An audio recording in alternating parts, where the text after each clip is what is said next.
But I wanted to get started and announce our next speaker, Dr. Joel Evans. He is a Chief of Medical Affairs for the Institute of Functional Medicine. He is the Director of the Center for Functional Medicine. He's also the consultant for geneType USA. He's also been a longtime member of the board at the Symposium, and he's been a longtime contributor for education as well. So without further ado, Dr. Joel Evans. Thank you. So great to be here and so appreciative that you guys gave up a normal lunch hour to come hear me. And, you know, I wear many hats in my personal space and my professional space, but education is one of the most important and nearest and dearest to my heart. So what I'm going to do is talk about a relatively new concept called predictive genomics and show you how it really interfaces with longevity medicine. So when I decided on this topic and looked up really what is longevity medicine, I found out that it really is a real thing. I thought it was a product of Instagram, but it actually does exist. 158 million searches on Google, and the National Academy of Medicine actually held a conference on this. So it is real, and there's a race. And that race is between genetic changes, pharmaceuticals, and natural compounds, because we know that they can all affect longevity.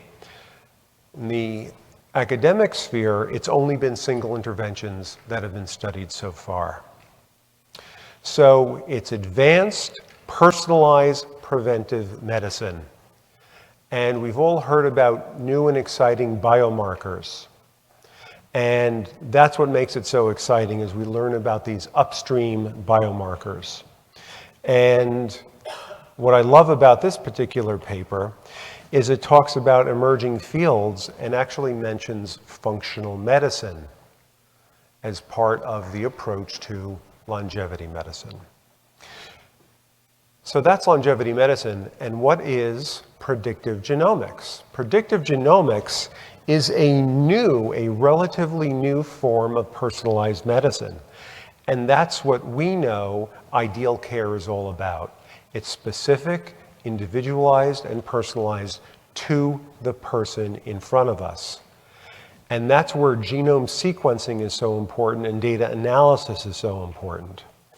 And what's important is that we're going to start to transition away from sort of the single gene analysis like MTHFR or single genetic issues, you know, SNPs, and all of the different clinical manifestations of having that specific SNP, and looking instead at a particular condition and saying these are the genetic SNPs associated with this condition.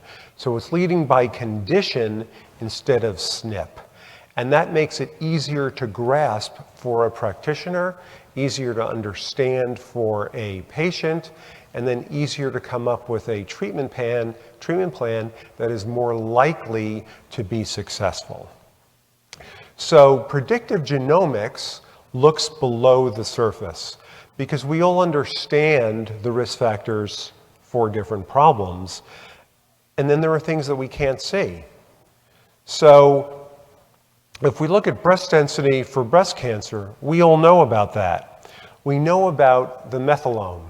We know about biological age versus chronological age and how labs like TrueAIDS are looking at the entire methylome and methylation abnormalities. But what about the biomarkers we don't know about or can't test yet?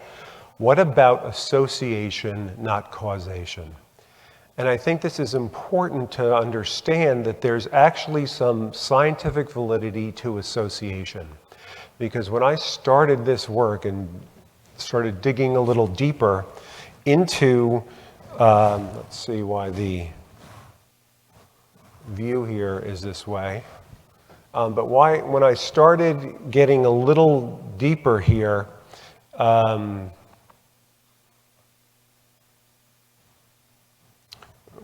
okay.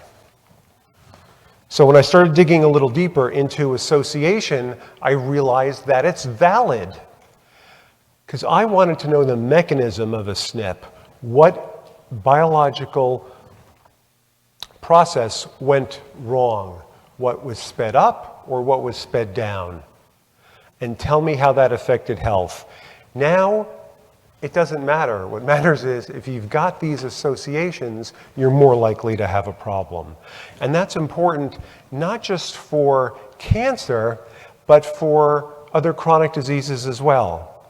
So we know that there are genetic problems that are hereditary, like BRCA for breast.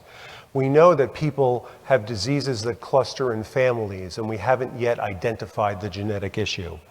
But the sporadic cases are the greatest majority on a percentage basis in terms of causation. And we need to see if there's something we can identify that makes these sporadic cases appear with increasing frequency. Because if we can do that, that's the Holy Grail. The Holy Grail is identifying in the vast majority of cases of these chronic illnesses, the Holy Grail is to identify who's more likely to get this chronic illness before their insulin levels start going up or before breast densities set in.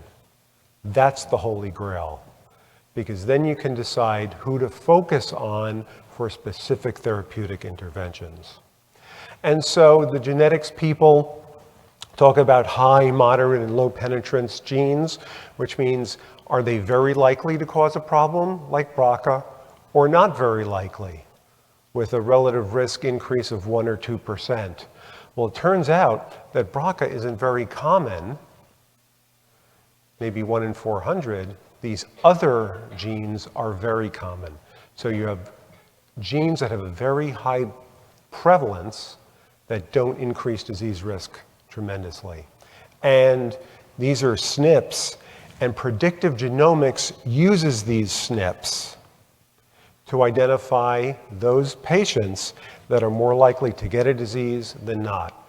So you do whole genome sequencing on people that are healthy and that have the disease you're interested in, and you compare their genomes. And you say, wow, for example, with breast cancer, 313 genes are more prevalent in women with breast cancer. And then we know the mathematics on how each gene affects prevalence, and then we can do some sophisticated analysis to decide when we look at a full genome sequence of those 313 genes, what their increased risk is.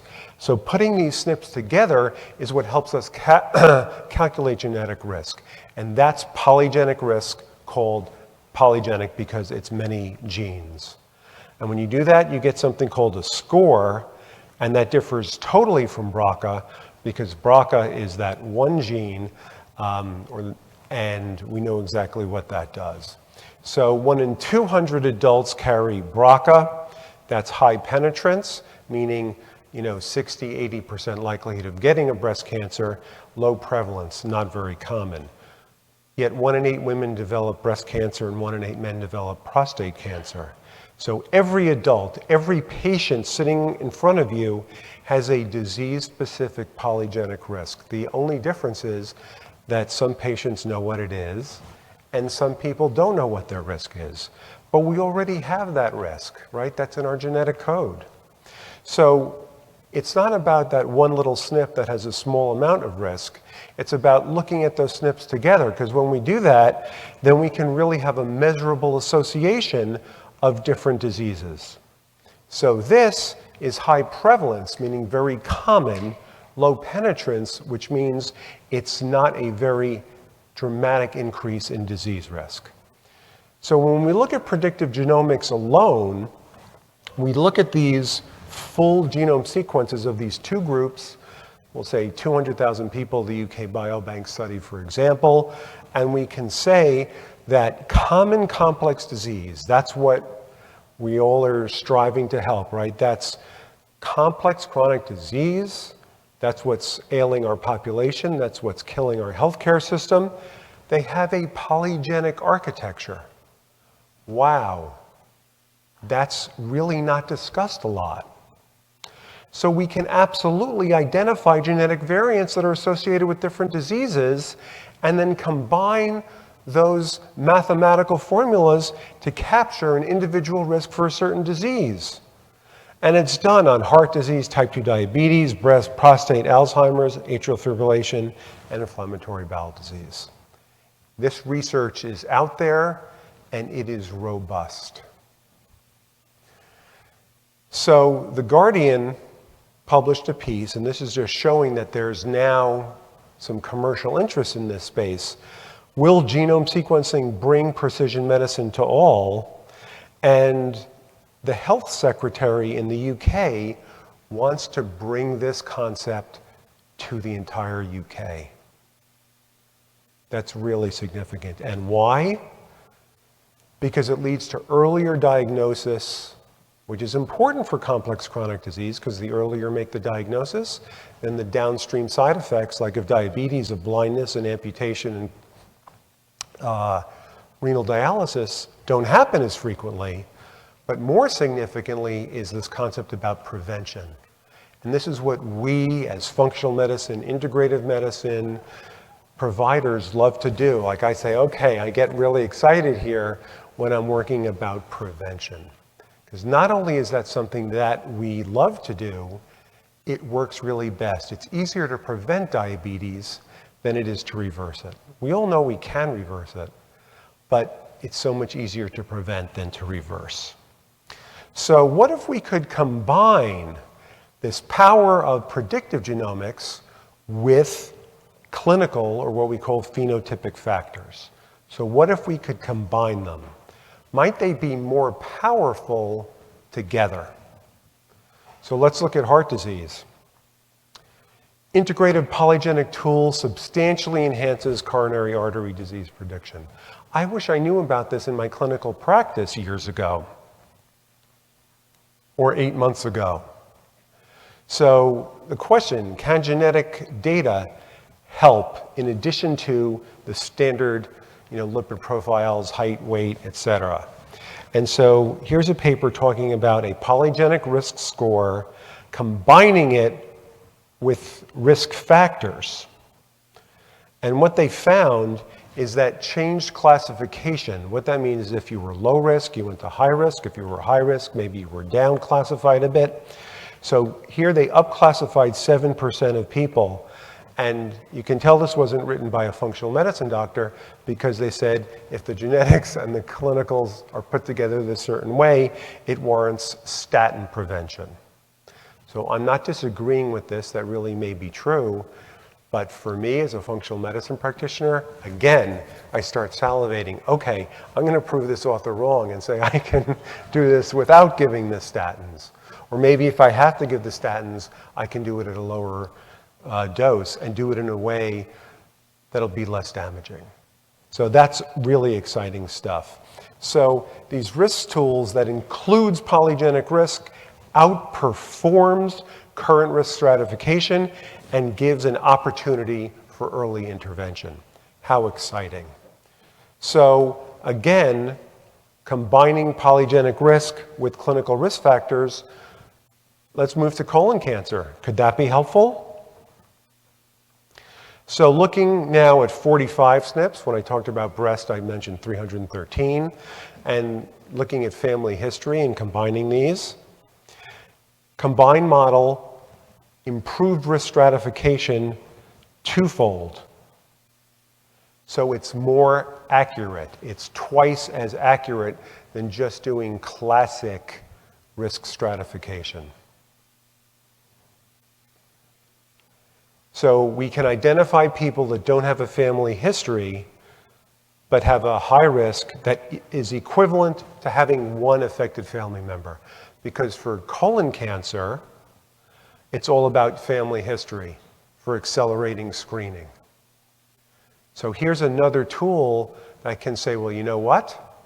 If you have a negative family history, we can identify you if you're high risk, and then do interventions, for example, that increase butyrate levels in the colon.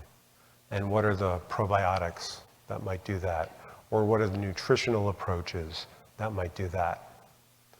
And I know the patients want to know about that, rather than just saying, okay, you're going to definitely need your colonoscopy now.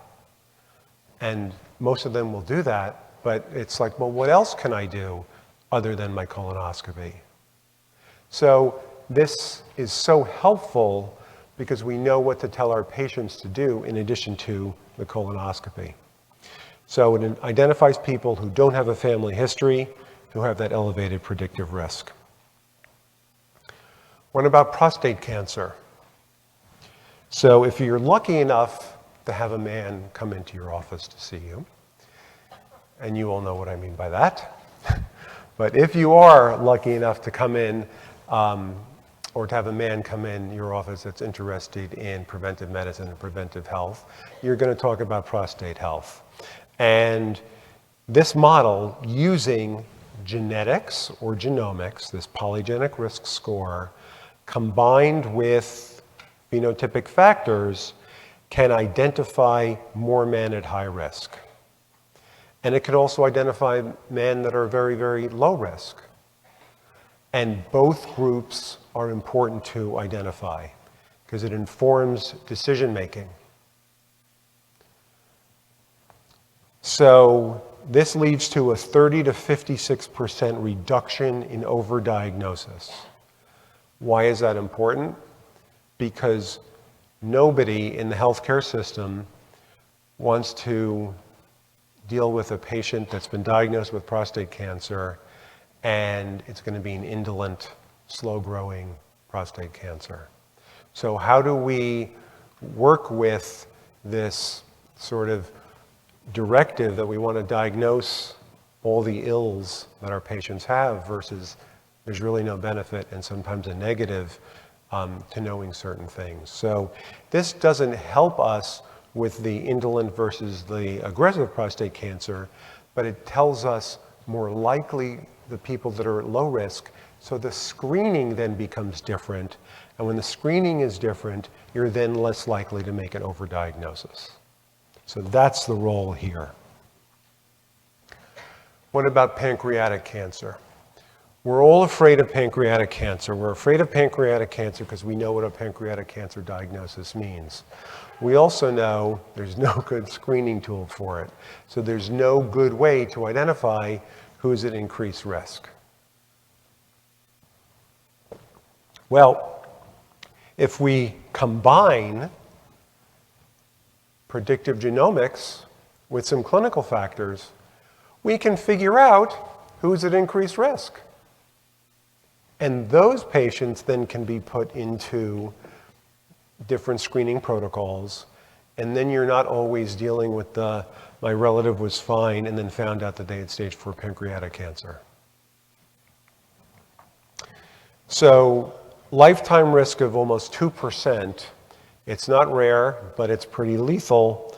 And if we risk stratified, we'd know what to do with these patients. So these are the clinical variables that are associated with pancreatic cancer. And if we combine it with the genetics, we find 45% more of the general population than just using those clinical risk factors alone can be identified as high risk. And we have a great case history. We don't have the time to go into all of these cases, but the case history is about a patient with a pancreatic cyst who luckily went to a provider that did this test and found out that the risk was low of this cyst becoming a cancer.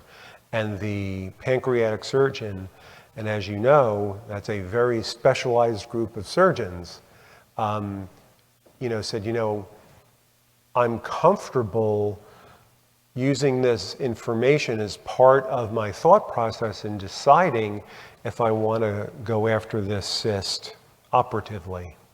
And so made the decision that it was safe to proceed with observation and further radiologic surveillance. So these are ways to either de-escalate interventions or by increasing surveillance, come up with a diagnosis earlier than we would have. So a risk stratification tool, which is paired in a stepwise manner with existing or emerging pancreatic screening, is the way to sort of find our way through this dense forest of pancreatic cancer. Especially when someone has a friend or a relative that had pancreatic cancer and doesn't have any of the other genetic tests for it that have come back positive. So identifying patients early stage is where it's at, because if you can identify a pancreatic cancer early when it's resectable, that makes all the difference. That's where there's a treatment. There's no real treatment if it isn't treatable by surgery. So let's talk about breast cancer. This is something that's near and dear to my heart as a women's health physician. And sort of the illness or the part of this test that first excited me when I learned about it, because one of the things that happens with all of my midlife and postmenopausal patients is they're asking me about breast cancer risk.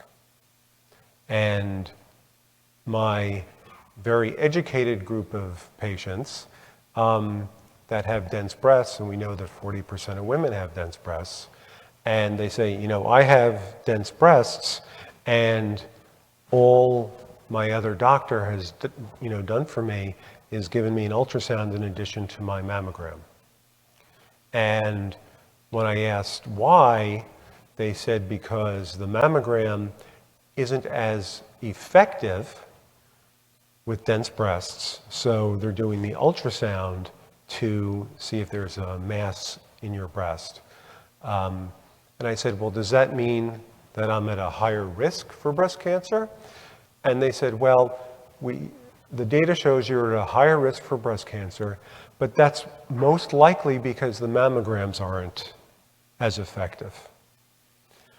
And I didn't want to say anything about that argument not really making much sense.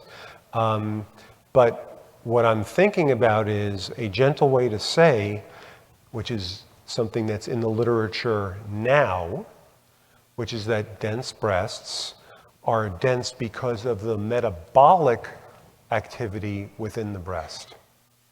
And even Memorial Sloan Kettering has come out with announcements based on a paper that came out last year about changes in metabolic activity because the breast is an endocrine organ. So metabolic activity is different in a dense breast, and that's the reason for the increased risk of breast cancer. So that's a long-winded way of saying that there's a lot of things going on with breast cancer in addition to screening, in addition to mammography and ultrasound. So what if we could throw in this risk assessment with genetics? How might that work? So this is a paper by Lisa Larkin, who is now the president of, used to be called NAMS, North American Menopause Society, and it's now the Menopause Org, I believe.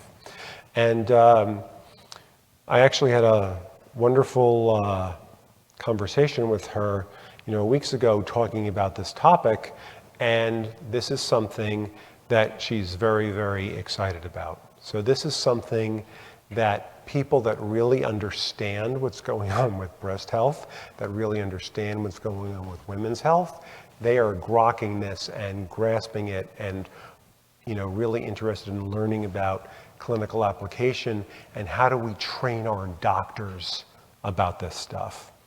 So we know breast cancer is common, we know prevention is a public health imperative, and these are her words. Prevention starts with identification of individuals at high risk. So if you're looking at this through the lens of polygenic risk, based on everything I've just said, you could see I'm salivating again, right? Because that's exactly what this does, right? It identifies. And so she, who has no commercial affiliation at all with any of the commercial aspects here, is identification of high-risk women starts with identification of those who carry genetic mutations associated with an elevated risk of breast cancer. And that's what this test does. Or I should say, that's what this concept of testing does. It's polygenic risk. Because once these women are identified, then you do two things. You do early detection, but also risk reduction. And that's what integrative practitioners do. We know how to reduce breast cancer risk. And patients want this. So what are the basics of genetic risk assessment for breast cancer? Well, as you know, most women who develop breast cancer have little or no family history. Most of it, 85%, is what we call sporadic. Sporadic just happens, and we don't know why. It's not hereditary, it's not familial, it just happens. And the hereditary familial piece starts earlier. But as you know, breast cancer is a function of age, with older women being more prone. And so the average age of diagnosis is 60. And because I'm 63, that's not old. But that is the average age of diagnosis. So 1 in 400 women, as I said earlier, have BRCA. And those women get breast cancer earlier. And this is a paper about a more personalized breast cancer risk assessment, the polygenic risk score. This came out a year ago, or a year and a couple of months ago. And this states the obvious. Healthcare providers are uncertain about how to best assess and manage breast cancer risk. Patients who carry gene mutations have more complex risk management choices, but only some are aware of their status. That's why I told you that patient in front of you already has a polygenic risk. She just doesn't know what it is yet. You don't know what it is yet, right? But she's got it. So this paper helps clinicians stratify risk and then discuss testing this polygenic risk score.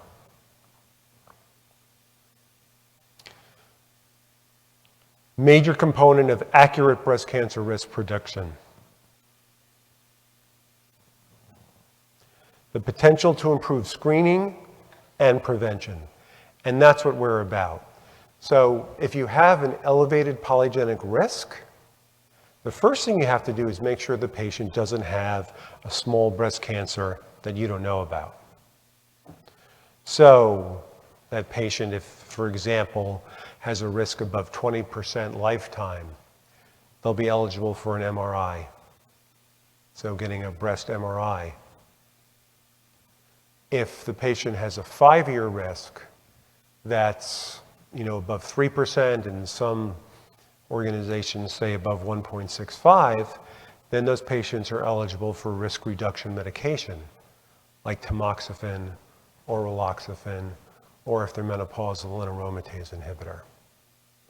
And I think it's an important conversation to have with your patients if they have these elevated numbers about starting those medications. Most people won't want to, that I meet, but that's because of my particular practice and my particular group of patients. There are some people, probably a large number, that would say yes. And then it's about also the lifestyle risk factors that have to be reduced as well. But it's incumbent upon us to have the conversation about first making sure there's no cancer now with MRI and with ultrasound and mammogram. Because another use of this is in a woman who doesn't want to have mammograms. And I have those patients in my practice. And if they find out that the risk is elevated, this helps them have mammograms. We all debate what's the ideal mammogram frequency. Those guidelines change all the time.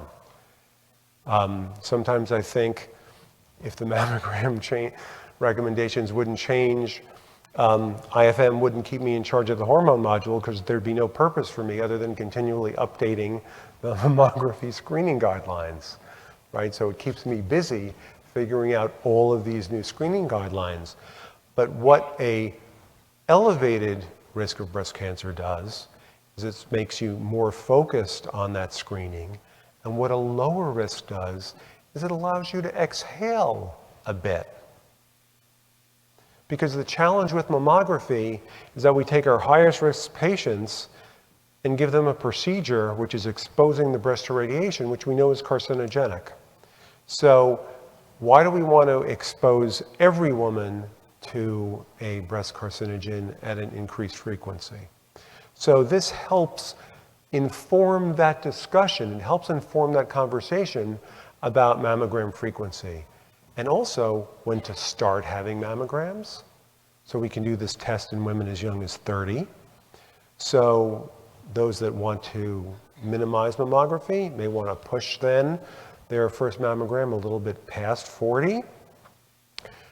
Again, these are not things that the company or a company would ever say to do, or I stand at the podium and say, oh, with a low risk, you can postpone mammography. I don't say that because I don't believe it. I don't believe in the doctor making that decision, right? But I believe the conversation is important. And the other thing is, I don't want this audience or my patients or anyone that uses this test to say that a low risk is equivalent to no risk. So low risk is always compared to average population risk. And if you have a low risk of breast cancer, so 12% lifetime is average, so let's say half of that, you go down to 5% risk of breast cancer in a lifetime, that's a great number. And your patient should leave really, really happy. But your patient shouldn't leave thinking that the risk is zero. Because people with a 5% lifetime risk can still get breast cancer. How often? 5% of the time. Okay? So this polygenic risk scoring identifies women at higher risk and helps you personalize screening. Now, I was just on a call 2 weeks ago with this new ultrasound technology, which is better than breast MRI. So it bathes the breast in water, treated water, and then does a 360-degree ultrasound. And I got off that call and I'm like, gosh, I wish I had enough money to invest in this company because this technology is really going to be going somewhere. And then I realized that this will bypass conventional radiologists and health systems, and then I realized it can't go anywhere if it's going to do that. But in any case, there's exciting things that can be done for women that are identified as high risk. So polygenic risk scores represent a significant advance in breast cancer risk prediction and will develop into enhanced personalization. That's what this is all about. So identifying women with increased risk, because breast cancer risk is variable, screening has to be personalized and individualized. That's functional medicine. That's how we practice, and that's what patients want. They don't want to know every woman needs this mammogram schedule. They want to know what do you think, doctor or nurse practitioner or whatever provider you are, what do you think my screening strategy should be? And so everybody should be able to say, well, I'll tell you what your screening strategy should be once I know what your risk is for breast cancer. and when I know what your risk is for breast cancer, it will be a joint decision after a joint conversation about what you feel most comfortable with. So these scores matter, but what about lifestyle? Does that matter? So obviously with this audience, it's a huge yes. So when we're doing lifestyle risk assessment, the literature supports dense breasts, obesity, elevated blood sugar, insulin and diabetes, inflammation, elevated estrogen at menopause, poor estrogen detoxification, lack of exercise, and a poor diet. So this is stuff that we talk about over and over and over again through the functional medicine curriculum. And most functional medicine practitioners use these criteria to identify their patients that are at high risk. And of course, endocrine disrupting chemicals. But again, can we combine the two? Can we combine the two? So 1 in 5 women, 20%, will have common genetic markers and clinical factors that put her at an elevated risk of breast cancer. That's 1 out of every 5 women that you see in your practice. And if you have a functional medicine practice, you're likely to have, or an integrative practice, likely to have patients with complex chronic disease. So they're going to have elevated inflammation. So this number is going to be higher for your practice population than the 1 in 5 from this study.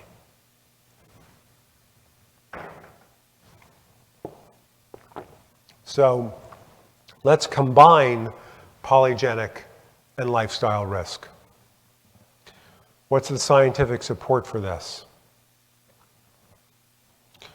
Paper from 2 years ago, women have higher risk because of genetic and lifestyle. So you're seeing a theme here about combining genes and lifestyle because it's not really being done yet. And that's why this is this next phase of longevity medicine. And that's how we personalize and individualize what we're going to do. And so from this paper, talking about recognizing risk factors, which I just went through with you, and then using a validated screening tool to assess the lifetime risk of breast cancer. So here's the validation study talking about breast density, polygenic risk, and clinical factors compared to clinical model alone and polygenic risk. And the BRISC, or combining everything, is better. And adding more and more risk factors isn't any helpful or isn't any better.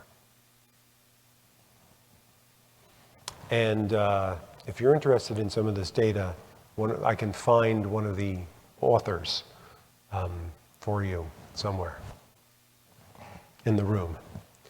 Now, there are clinical models that are available that do have an integrated polyrisk score capability. So how can we put these clinical factors and polygenic risk together?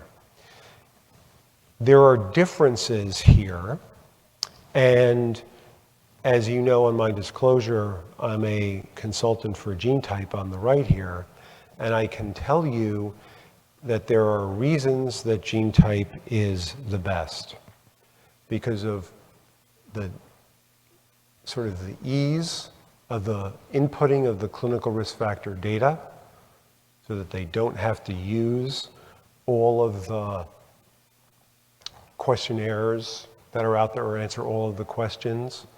So there's no question that this is the best out there. And so this has been shown to actually change risk. So what we can do, if you look to the right, and you can say if you just looked at this questionnaire, this is the Tyrer-Cuzick questionnaire, which is the state of the science out there about what you get back from a radiology center that says, oh, your patient has an increased risk of breast cancer, from a questionnaire. It's a questionnaire that takes an hour. It's a good questionnaire, it just takes an hour. And it identifies patients that are high risk. So here you can see that it's identified patients at high risk in terms of cases of breast cancer and controls. And if you combine it with polygenic risk, you can then identify 41% of patients that ended up having breast cancer. And most importantly, the controls that we thought were okay, 1 out of 5 of them had an increased risk. So we were able to identify more women than with that thyrocusic alone. So, which patients are eligible for risk assessment and who benefits the most? So the ideal criteria, any woman over age 30, no previous history of breast cancer, because if you have breast cancer, you don't need to know what your risk of getting breast cancer is. Unless, and this is where forward-thinking oncologists are landing on this. And, I'm very lucky being part of this geneType company with, super smart scientific team and director who is connected with people at Memorial, et cetera, where we're hearing about, so maybe in my group of BRCA positive patients, using this polygenic risk score can help me stratify who I need to be worried about, because anywhere between 40 or 50% or 85% of those patients go on to develop breast cancer. How do I know what the difference is? I can't identify which of those patients are at the 40% risk or the 85% risk. Maybe it's their polygenic risk combined with their BRCA status that helps me sort that through. So there's all these new ways to think about polygenic risk. Paper that came out just 2 weeks ago about contralateral breast cancer. Breast cancers on the other side of the original cancer, and those newer breast cancers using polygenic risk to see if people even need more chemotherapy. Meaning a low polygenic risk doesn't need more chemotherapy. So, should she start mammograms earlier or later? Dense breasts, that's a risk factor. And menopausal women need to make a decision about hormone replacement therapy. And a decision about hormone replacement therapy always centers around, is it going to increase misdescribed breast cancer? The answer is most of the time not. But what if you're at high risk for breast cancer? Is most of the time good enough? So that's part of that conversation. So very, very briefly, 51-year-old woman, 6 months menopausal, wants bioidentical HRT for hot flashes, no significant history other than dense breasts. And here we see that she's got an increased risk, both 3% and 5%. And her lifetime risk was above that 20% threshold, the American Cancer Society, the ASCO threshold, a little bit above 3%. So for her decision, not mine, no HRT for her. Tons of risk factor reduction strategies, but no HRT. 60-year-old woman, routine annual, no concerns, Ashkenazi Jewish. She has a sister that developed breast cancer at 46. So BRCA testing was indicated. It was negative. And when we reviewed the results of her polygenic risk score combined with clinical risk factors, we found that her 5-year risk was actually low. So her 5-year risk was about that 1.5%, even though that meets the threshold. I consider that to be a relatively low risk, and her lifetime risk is just a tad over 10%, 12%, which is about average. So for her, she was reassured. So should we really estimate breast cancer risk for all of our patients? And the Endocrine Society says yes. When you're doing the HRT decision tree from the Endocrine Society, evaluate breast cancer risk. For those with high to moderate risk, consider other options. So using these integrated genomic models gives us new paradigms. We can do liquid biopsies, we can do Gallery looking for cell-free DNA, and we do multi-cancer early detection, and that allows us to risk stratify. So predictive genetic testing for complex diseases, a public health perspective, this was in the literature in 2014. 2014. And their conclusion, the time is now ripe for the introduction of a range of genetic tests into healthcare practice. 2014. And now in 2023, from Lisa Larkin, who's now, as I said, head of menopause, it's only through identification of high-risk women that we can prevent breast cancer, not just screen for it. And then I agree, and I said, it's only through identification of high-risk patients that we can prevent most complex chronic disease, not just screen for it.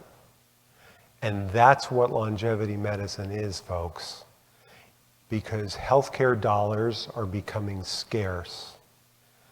And when I've had conversations with chief medical officers of very expensive concierge practices, as much as $20,000 a year per person, and I'm like, does it matter what you're spending for all of your scanning? You know how these people are scanned upside down and sideways?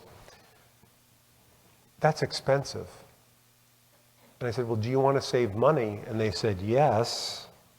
And I'm like, well, what if you knew risk stratification, so you knew who needed these scans? And they're like, that would be a game changer for us. That would be a game changer. So it's not just the concierge docs that should know about this. It's the healthcare system in general. Because we need to be able to prioritize how and where and when we spend our healthcare dollars. And the healthcare dollars need to be spent on the people at highest risk. And that's where we talk about prevention. And we know that prevention is less expensive than treatment. And the less expensive or the least expensive forms of prevention are the most effective, which are lifestyle change, which is the wheelhouse of everyone here, starting with nutrition and sleep and stress. That's the magic bullet for most of chronic disease. And we get this. We do. So thank you.